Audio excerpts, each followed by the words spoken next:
Bueno, llevamos 30 años en el mercado y tenemos algunas divisiones y dividimos nuestra cartera de servicios en varios puntos, ¿verdad?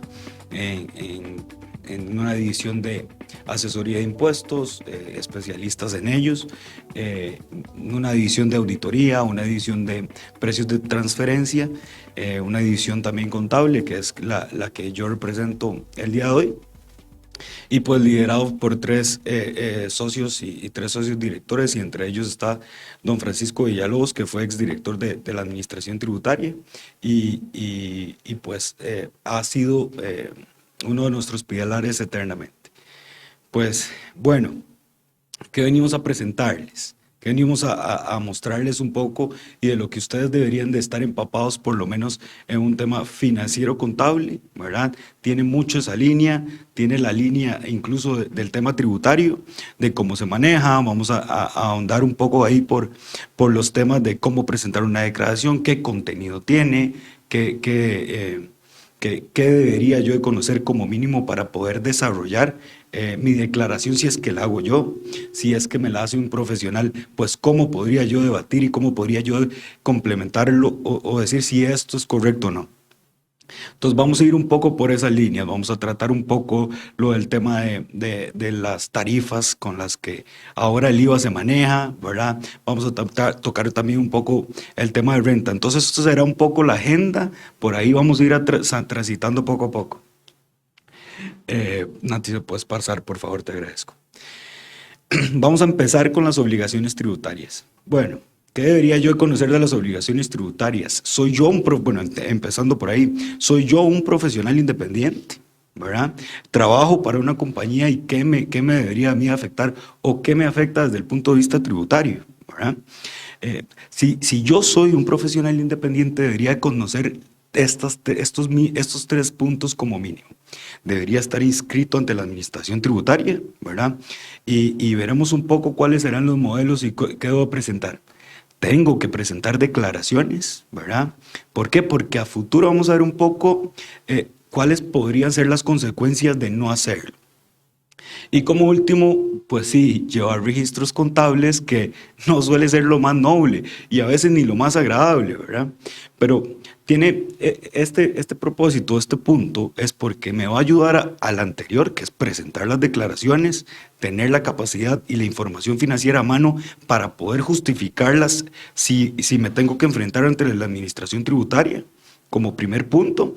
Pero como segundo también es tengo la capacidad como independiente de valorar el proceso y cómo está resultando la prestación de servicio que estoy ejecutando, ¿verdad? Entonces puede constatar los ingresos, costos y gastos para poder definir si el servicio que yo estoy ejecutando es rentable o no lo es, ¿verdad? Y debería buscar otras alternativas. En cuanto a la inscripción, ¿verdad? La inscripción tributaria se debe de hacer con un D140. ¿Cuándo debe ocurrir esto? El D140 es un modelo de declaración entre la administración tributaria que ahora todo lo debo hacer por un sistema que se llama ATV, ¿verdad? Y el ATV yo debería poder inscribirme este día de 140 para justificarle cuándo inicia la actividad económica y cuál es el momento en el que, además de eso, voy a empezar a facturar, cuál es la actividad en la que yo la hago y una serie de requisitos adicionales que me pide la información, que es el sitio donde yo voy a desarrollarla y las zonas específicas, incluso hasta alguna información de servicios públicos relacionada a esto. Entonces es importante tener en cuenta que una vez, si yo empiezo a ejercer la profesión de forma independiente o como independiente, deberé tener esta declaración ejecutada. Adelante. Bueno, ¿a dónde la presento? Y traigo una imagen o una especie de imagen de cómo se ve el portal al inicio. Yo debería hacerla en el sistema ATV, que es la Administración Tributaria Virtual, y desde como el 2019 la Administración Tributaria ha ido migrando a esto. ¿Hacia dónde vamos nosotros como contribuyentes cuando lo estemos, cuando seamos independientes o profesionales independientes?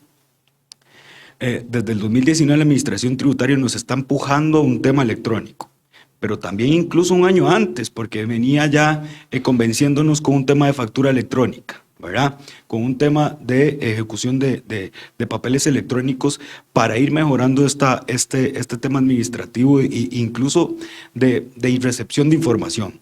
Porque precisamente ese paso tecnológico empieza a mejorar. ¿Para qué? Para poder monitorear quizás un poco mejor, ¿verdad? Para poder recaudar un poco mejor.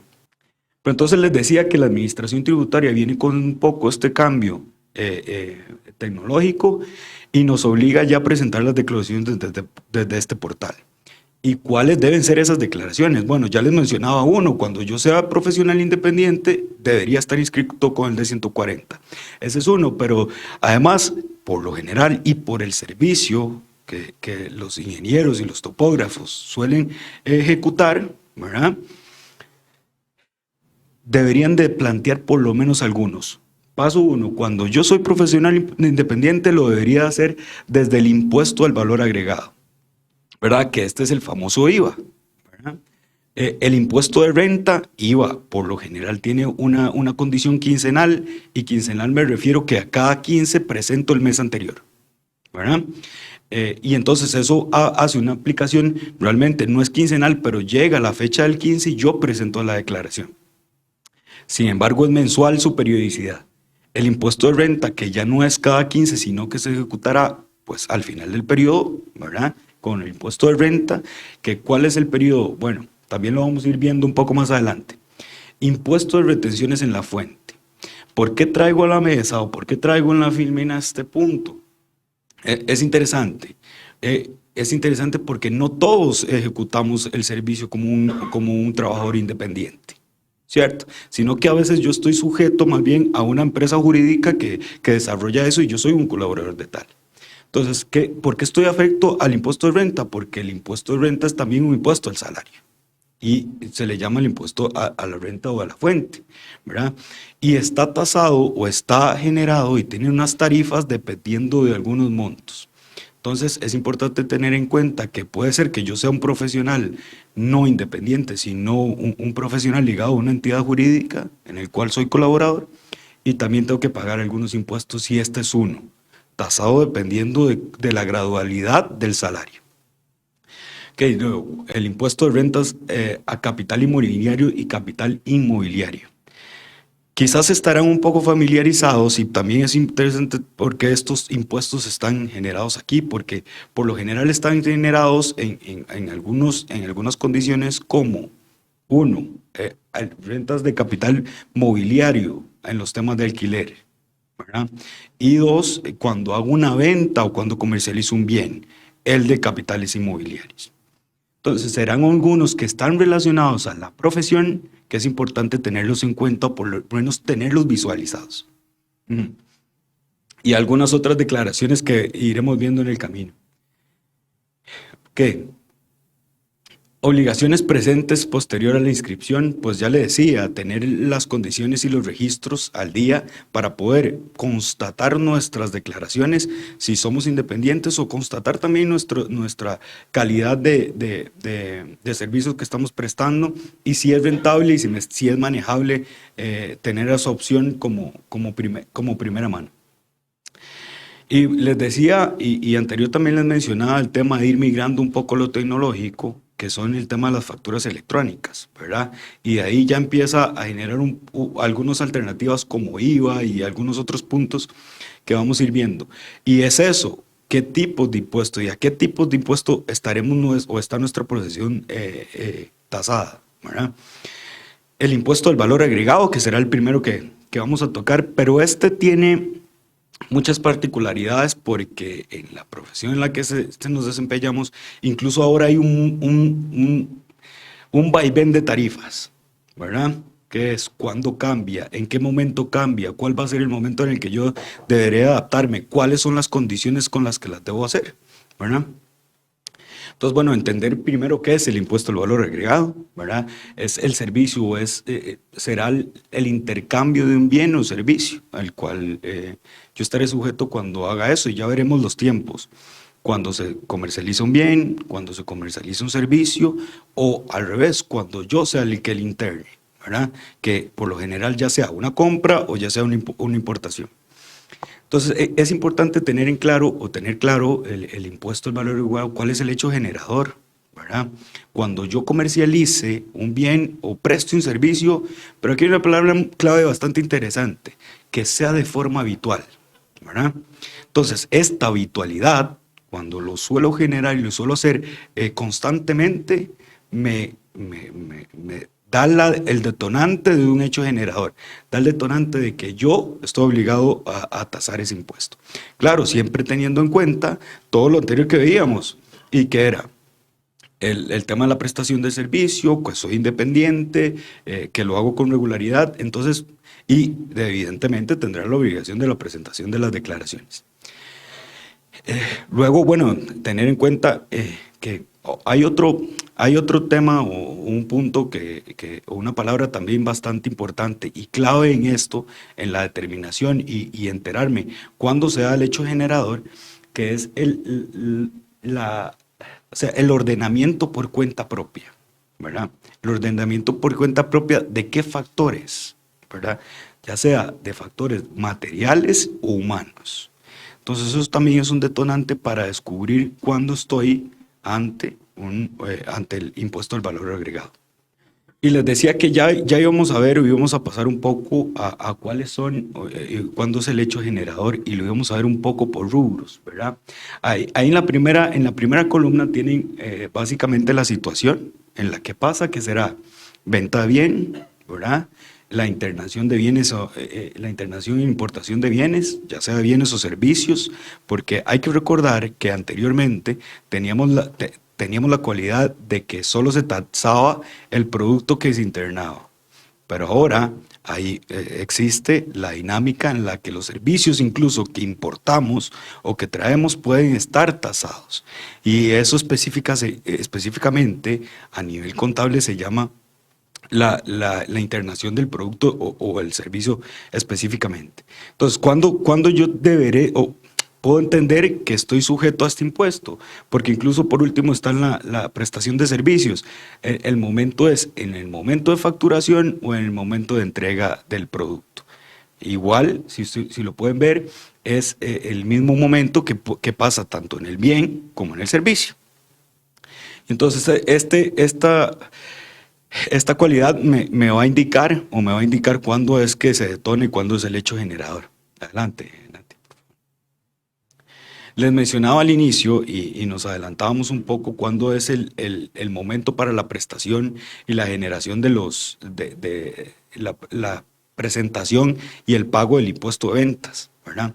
Esta tiene una periodicidad mensual, ¿verdad? Y rotativa y es todo el año y cae los 15 días naturales de cada mes. Y cosas importantes en esto a tener en cuenta es si el 15 cae un feriado o si el 15 cae en fin de semana, se traslada automáticamente para el día hábil posterior, ¿verdad? Entonces esto es importante para tener en cuenta cuando yo soy el profesional independiente y que tengo que tener un cronograma para la aplicación y la presentación de esta declaración. Bueno, esto es un dato que tal vez será un dato más curioso. Bueno, nosotros está sujeto la colegiatura o qué me afecta en el IVA también. Bueno, yo tengo dinámicas que es la prestación del servicio, en el cual podrá estar tasado, pero bueno, nos haremos la pregunta, ¿está mi cuota como colegiado sujeto al IVA? Bueno, expresamente, de conformidad con el artículo 8 y 9 de exenciones y exoneraciones, esta cuota no está grabada, ¿verdad? Entonces, es esa la razón por la cual a mí un IVA no me cobran en mi tarifa de colegiado. Pero bueno, es importante tenerlo en cuenta porque es una exoneración que nos aplica a los colegiados en general, ¿verdad? Ustedes en particular y en los de las otras profesiones específicamente. Bueno, y aquí vamos a entrar ya en un tema un poquito, quizás más pesado por lo que significa y es la condición de, está el colegio de topógrafos contemplado en el artículo, en el transitorio cuarto de la ley 9635. Bueno, sabrán ustedes que la 9635 fue la norma que vino a modificar y a modificar tanto el impuesto de ventas como el impuesto de renta, ¿verdad? Hace algunos años. Y pues vino a modificar tanto en tarifas, porque venía con un cambio muy robusto, ya no solo en bienes, sino también en servicios y además también en rentas, dividiéndomelo un poco entre ganancias de capital y impuesto de renta a las utilidades. Estos conceptos tal vez no serán muy familiares, pero bueno, volviendo un poco al tema del servicio, quedó mi servicio grabado, ¿verdad? Y cómo me afecta hoy en la actualidad. Bueno, sí, en efecto, me vino a modificar en el IVA muchísimo, en el impuesto al valor agregado, porque me vino a imponer unas tasas de impuesto, ¿verdad? Que pueden ver ahí en la línea de tiempo, gradualmente. Y entonces me vino a imponer la línea de impuestos gradualmente entre el 4, 8, 13, ¿verdad? Con unas especificaciones o con algunas limitaciones. ¿Será que todo mi servicio puede estar grabado a estas tarifas? ¿Verdad? Y ahí es donde viene lo interesante de, ¿es sujeto mi servicio para grabarme en estas tarifas? Bueno, empecemos por la línea de tiempo. En sana teoría está, o tiene una extensión del 100% hasta el 31 de agosto del 2021. Pero bueno, esta línea ya la cruzamos, ¿verdad? Y entonces no podemos estar sujetos a esto. Luego, la tarifa del 4, que recientemente la venimos cruzando, ¿verdad? Que venimos cruzándola específicamente ahora en agosto, ¿verdad? Y viene la tarifa del 8, que estará pactada ya para hasta el 2023. Y a partir de ahí, y a partir de septiembre, empezarán las tarifas de nuestro servicio a correr a partir de esa tarifa al 13%. Pero bueno, ¿qué condición? Aquí nace otra pregunta inmediatamente a esta línea de tiempo. Y es, ¿cómo puedo yo aplicar a estas tarifas o a estas distintas tarifas? ¿Verdad? ¿Cómo puedo aplicar yo a este transitorio? ¿Verdad? Bueno, tendré que tener algunas cualidades, ¿verdad?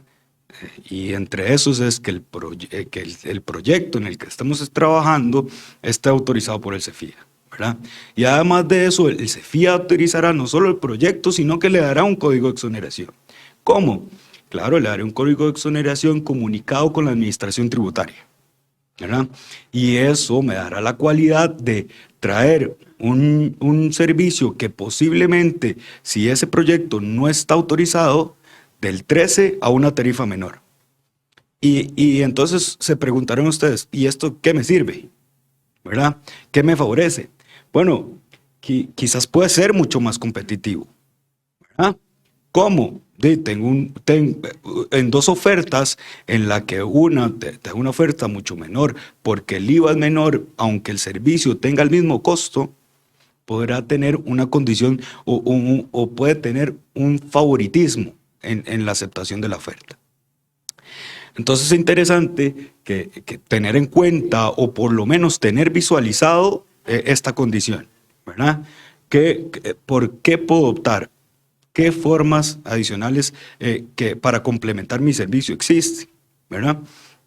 Y será un paso a valorar. Pero bueno, tal vez si te volvés un minuto, pero no. Esta gradualidad o los proyectos deberán de contar con algunos temas básicos, que es el visado del CEFIA, ¿verdad? Que es como una suerte de autorización, ¿verdad? Incluir el número del proyecto otorgado en la factura electrónica, que supongo que ya todos estarán familiarizados con la factura electrónica, ya sea en una entidad jurídica o ya sea personalmente. Llevar el código CABIS, que esto recientemente será un par de años que también nos están guiando hacia eso. En la misma transformación tecnológica que está sufriendo, que ha sufrido un poco la administración tributaria, ¿verdad? Y que nos lleva incluso a esta determinación. ¿Y por qué nace el código CABIS? Es porque también nos está asignando, nos está encapsulando en cierta información que desea recibir y cómo la desea recibir, ¿verdad? Porque ya yo tengo una agregabilidad o podría identificar que los códigos tales, ¿quiénes están inscritos? Está inscrito, hace factura electrónica y vienen algunos análisis adicionales. Presenta declaraciones, lo hace mensualmente. ¿Cuánto debería ser la renta? ¿Verdad? Algunos análisis que a futuro posiblemente la administración con esta data o lo que está buscando esta transformación tecnológica podrá ejecutar un poco más adelante. Y bueno, como les decía, que es importante que posiblemente entre la autorización del proyecto y el visado nace el número de exoneración, ¿verdad? Que es un punto importante. Vamos a pasar a ir un poco a, bueno, de esta determinación o estos cálculos, conociendo ya un poco qué es el IVA, ¿cómo puedo yo presentar la declaración si esto lo ejecuto yo? ¿Verdad? Si esta presentación de IVA la realizo yo personalmente, ¿qué debo de conocer de forma básica? Y antes de entrar en el IVA, porque esta filmina es muy importante, esto es incluso un poquito de lo que pueden ver en el sistema de la administración tributaria. Esta imagen es un poco de cómo se estructura el sistema de la administración tributaria para la presentación de la declaración. Pero ¿qué quiero tocar aquí antes? Es que cuando yo como profesional independiente, ¿verdad?, venda distintas tasas, podré estar sujeto a una prorrata.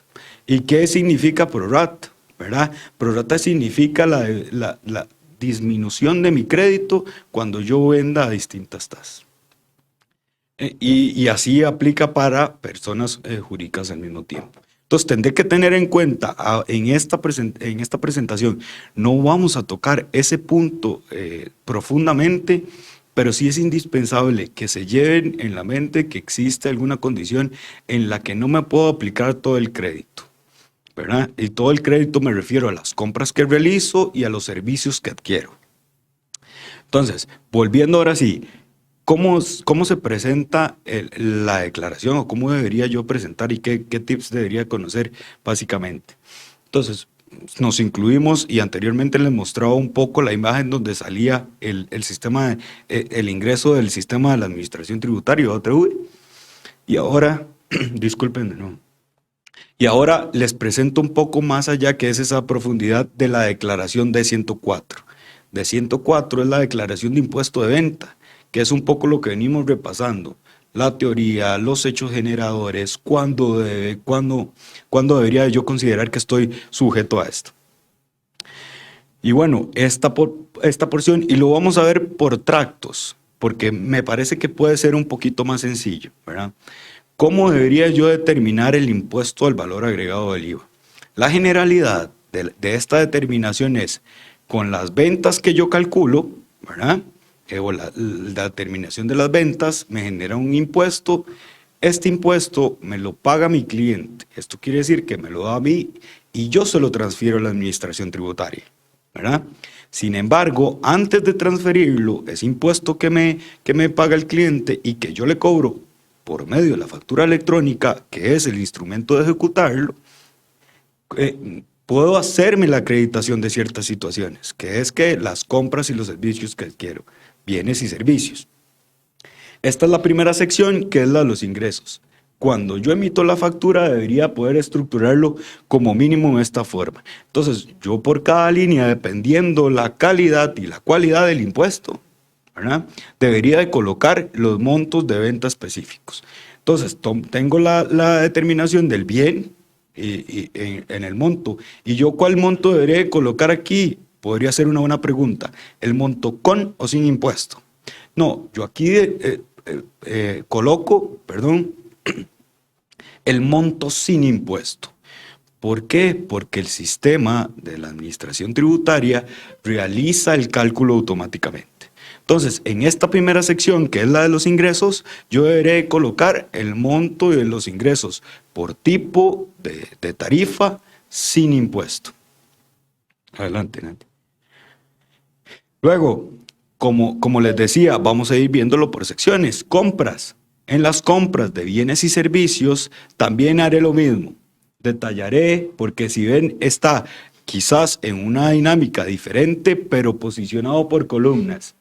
Me lo trae por bienes, servicios, ¿verdad? Ya sea exonerados, gravados o exonerados.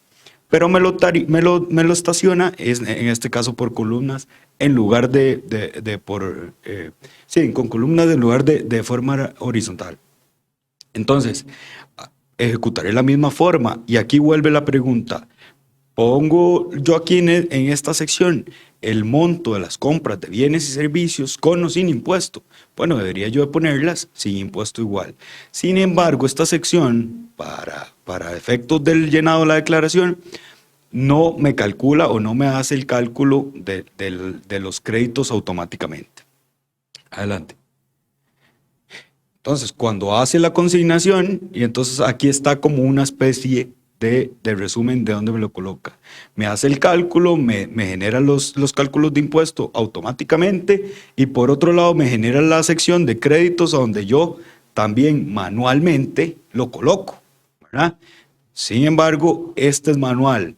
¿Qué pueden decir error? Pues sí, claro que sí. Puede ser, puede que yo manualmente me equivoque al poner una cifra o un dígito de forma errónea.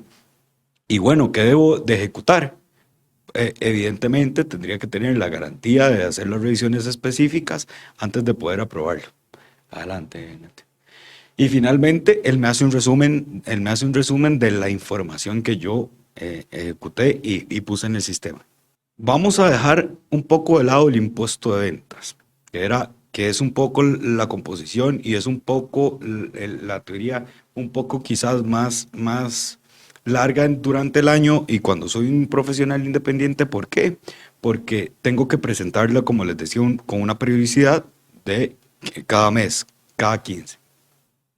¿Pero qué es el impuesto de renta? Bueno, el impuesto de renta, por un lado, el impuesto de ventas es el que yo recaudo desde mi cliente y por otro lado, el impuesto de renta es el impuesto que yo pago sobre las utilidades o sobre los ingresos que me generé en un periodo específico. Nuestra legislación está dividida, nuestros impuestos son cedulares.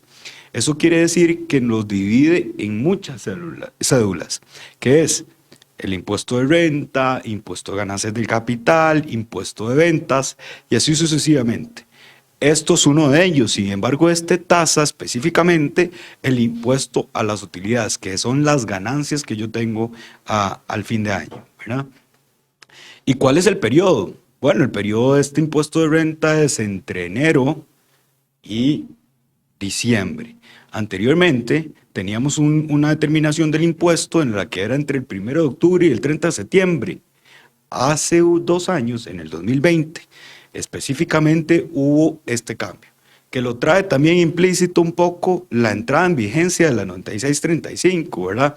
Dándonos un periodo casi, bueno, le llamábamos en ese momento un super periodo fiscal, que pasaba de 12 meses, que es su constante, a 15 meses. Y a partir de ese momento se volvió un periodo fiscal anual, ¿verdad? Y natural, como pasa con el periodo anual de enero a diciembre. Y así se volvió el impuesto, pues, de impuesto sobre la renta. Y bueno, ¿cuál es la naturaleza de que tuviéramos antes a 30 de septiembre? ¿Verdad? Podría ser una buena pregunta, porque en buena teoría calzaba con los plazos y con las condiciones de los cafetaleros, ¿verdad? Y entonces tenía un ciclo bastante razonable para ese periodo. Pero bueno, se ha diversificado muchísimo en tanto los bienes como los servicios para seguir manteniendo tal vez esa dinámica. Y además internacionalmente también tiene un poco una influencia ahí específica. Ok, entremos un poco en la determinación de este impuesto. ¿Cómo debería yo determinar el impuesto sobre la renta cuando soy un profesional independiente? Bueno, el artículo 15 del impuesto sobre la renta nos establece y nos envía como profesionales independientes a una tabla y a un tarifario en el que me lo clasifica por montos.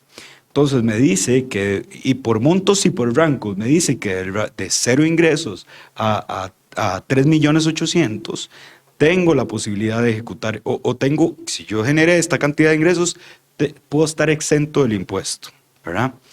Luego, me dice, y así sucesivamente, veremos el rango de 3.800.000 a 5.700.000, veremos el rango de 9.500.000 a 19.150.000 y de 19.150.000 en adelante.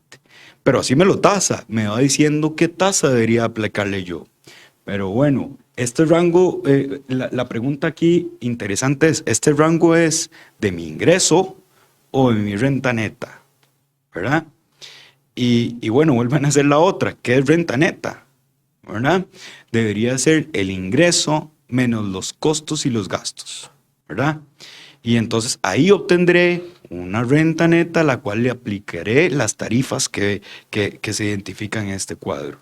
Y además que me tienen legislado de esta forma. Es importante tener en cuenta que si yo soy un profesional independiente y tengo ingresos adicionales, ya sea como de pensión y ya sea de jubilación, de una relación de dependencia, porque tengo una dualidad, ¿verdad? Trabajo para una entidad jurídica, pero también lo hago de forma profesional independiente, tengo que contemplarlos porque mi nivel de exención de 0 a 3.800.000 puede extinguirse, puede desaparecer si yo tengo esa dualidad, ¿verdad? O si tengo una jubilación y una pensión. Entonces deberé de sumar, y es una casilla muy famosa dentro de las declaraciones de personas independientes, que es la 45 bis. Entonces deberé yo tener en consideración que si tengo ingresos adicionales y presto servicios profesionales independientes, tendré esa cualidad de poder perder la exención de 0 a 3.800.000. Adelante, Nati. Y también vamos a hacer un recorrido bastante rápido por el impuesto de renta para que lo tengan o que visualmente tengan una noción de cómo debería yo presentar esto.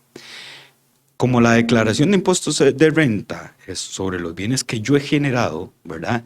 Tiene secciones muchísimo más diferentes de la que posee el impuesto de ventas. ¿Por qué? Porque aquí yo tengo que indicar o declarar ante la administración tributaria mi balance general, le llamamos en contabilidad. ¿Y qué es eso? Eso es mi patrimonio completo. Bancos, activos, cuentas por cobrar, cuentas por pagar, préstamos y etcétera.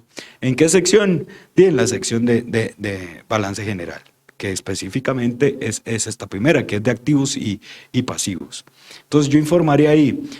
Controles cruzados que veremos tal vez en las recomendaciones, que sería interesante. Bueno, si estoy metiendo depreciación como gasto en mi declaración de renta, bueno, debería tener un activo, ¿verdad? Porque yo uso mi bien para poder generar mi actividad económica. Bueno, debería tener un activo. Pero hay que tener esos cuidados de relación, de llenado, para poder generar y aplicar bien la norma y la declaración en sí. Adelante, Nati. Por otro lado, que es realmente donde se contempla y donde ponemos las cifras para determinar el impuesto de renta o el impuesto sobre las utilidades, están las dos secciones, que es ingreso y las de ingreso y costo y gasto. Entonces determinaré y posicionaré en la primera, que es ingreso, todos los servicios que he prestado. ¿Durante qué periodo? Durante el periodo de enero a diciembre. Entonces llenaré y contemplaré, dependiendo de los servicios, ya sean bienes, ya sean servicios, y de la misma forma con los costos y los intereses. Costos, intereses, gastos, compras, bienes, servicios, unificados en el mismo periodo. Y eventualmente en la próxima filmina vamos a ver la determinación de cómo se determina la base imponible, ¿verdad? Se determinará una base para la sujeción, ¿verdad?, del impuesto, y dependiendo de los tramos, porque el sistema sabe definir y tiene los parámetros específicos, cuando soy un profesional independiente, me determinará el impuesto y hará las diferencias correspondientes. Y por último, si yo tengo créditos y posiblemente sea el caso que les pase si les vendo a una entidad o a una entidad pública, me hace una retención cuando presto el servicio. Y si eso ocurre, yo tendré un crédito a favor, ¿verdad? Esos créditos por lo general se ponen en la sección de créditos y me tenderá a disminuir el impuesto. Adelante. Y por último, la liquidación, donde me va a poner específicamente el monto a pagar, ¿verdad? Que me hace las sumas y restas naturales del papel de impuesto sobre la renta. Bueno, y aquí venimos en un punto que es bastante importante, es qué gasto puedo incluir yo en esta declaración anual, ¿verdad? ¿Qué gasto debería yo de incluir en esta declaración? Y bueno, podría y debería, ¿verdad? Como mínimo, costos de adquisición de materiales, suministros para vender y operar, depreciaciones de algunos activos, porque quizás para el desarrollo de la actividad incluso algunos bienes son bastante elevados en costo, los sueldos, los salarios, el transporte, ¿verdad? Cuotas patronales, intereses, gastos, financiamientos que generan estos intereses, ¿verdad? Ya sea como profesional o ya sea como independiente o como una persona jurídica. Esta filmina suele sacar chispas, ¿verdad? Porque suele ser la que realmente todos nos ponemos a discutir. Perdón, ¿cuál es su nombre? Clemente Centeno nos preguntaba qué gastos podía utilizar, pero no solo qué, puedo utilizar el gasto de viáticos para hacerlo. Y claro, en efecto, una de las condiciones de la normativa es todo gasto puede ser deducible cuando se encuentre y sea útil y necesario para la generación del ingreso, ¿verdad? Entonces, esa definición hace que si mi gasto es útil y necesario para la generación del ingreso, lo puedo deducir, puedo aplicarlo en la renta específicamente. Ahora, ¿cómo lo aprovechamos? Es otra pregunta, ¿verdad? ¿Me estoy aprovechando realmente ese gasto o lo estoy incrementando? ¿Verdad? Ahí es donde viene la condición. ¿Por qué? Porque incluso hay ocasiones, y desde la trinchera contable en la que también me pongo el sombrero claro, entiendo que tiendan a disminuir el gasto porque el contador se siente en riesgo, ¿verdad? Pero es que no es que se sienta en riesgo, es que es útil y necesario. Puedo aplicarlos, puedo justificar lo que era, por ejemplo, un viático, que era para la ejecución de esta gira, que está directamente relacionado, y esto incluso hasta como un tip, está directamente relacionado a que fui a hacer esta gira y presté este servicio y que tiene una factura, ¿verdad? Entonces ahí va como la suerte de amalgama entre el gasto y la generación del ingreso, ¿verdad? Porque habrá que ver la situación particular, don Clemente. ¿Por qué? Porque habrá que ver cuál es la condición con la que su contadora está tratando de disminuir este gasto. Porque si es útil y necesario y además está relacionado directamente el ingreso, no vería por qué deberíamos de disminuirlo. También nos vuelve a tener un mecanismo de cómo podría cuantificar, ¿verdad? En los momentos en los que yo podría hacer la aplicación de este gasto, ¿verdad? Ahora, no necesariamente, y con el planteamiento de cosas tengo yo que asumir, ¿verdad?, comer afuera para poder tener un gasto. No, eso no es una exigencia. Yo puedo deducir el gasto con la alimentación porque la forma en la que compro y la que adquiero el bien o el servicio que ocupo para la generación del ingreso, la decido yo. No me la decide ni la administración tributaria. Bueno, la administración tributaria me la calificará si me llega a revisar. Pero la forma que yo adquiero el bien o el servicio que necesito, la decido yo. Y esa condición, pero claro, ¿con qué? ¿Con qué condición debería de tener yo implícitamente en la mente? Tiene un límite, ¿verdad? Porque precisamente eso es, ¿verdad? En la noche estabas trabajando y parte de esa comida era para trabajarlo una noche, ¿verdad? Claro, esa es la condición, claro, por supuesto, pero bueno, habría que analizarlo ahí, porque posiblemente, y habrá que ver la rentabilidad cómo queda, ¿verdad? Pero eso es un punto que desde mi punto de vista les planteo. Hay que empezar como a definir cuál es mi estilo de negocio, ¿verdad? Y cómo yo debería poder respaldar esto, ¿verdad? Porque si yo lo puedo respaldar, que está directamente atribuido a eso, ¿verdad? Y voy a pasar a que esté directamente atribuido a esa gira, pues perfectamente lo podía deducir.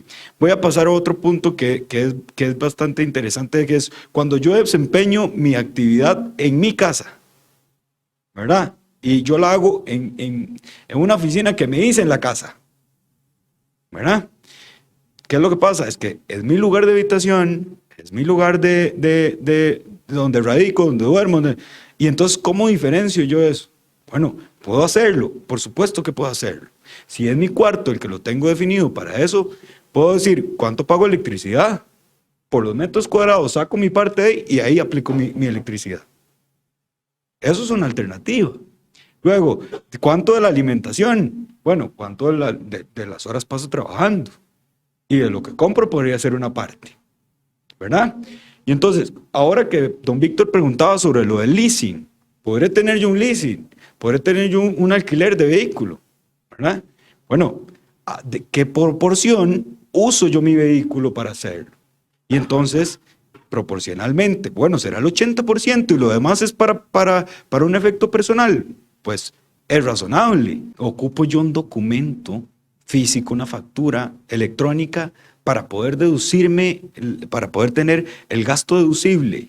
La respuesta es sí, la necesito. Necesito el documento para poder respaldar mi gasto. Ahora, ¿qué tipo de documento?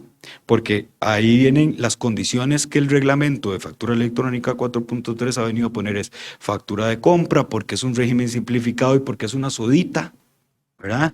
Y está obligado, bueno, ellos no están obligados, ¿puedo usarla? Puedo usarla. Ahora, si ocupo el alquiler, ¿tiene que darme la factura electrónica? Tiene que dármela, ¿verdad? Ahora, ¿cómo lo adquiero yo? Lo tenés con o sin factura, ¿verdad? Ajá. Por la casa. Mi recomendación por lo general es proporcionémoslo. ¿Cuáles son los espacios? ¿Cuáles son las condiciones que yo utilizo? ¿Puedo defender yo ese escenario? Pues claro, lo uso para trabajo en tanto momento. De la factura será una proporción.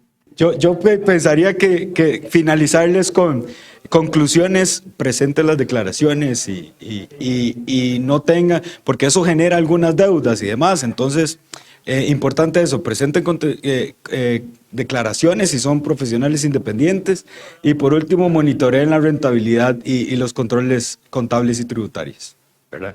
Y un placer, un gusto. Cualquier cosa, un placer.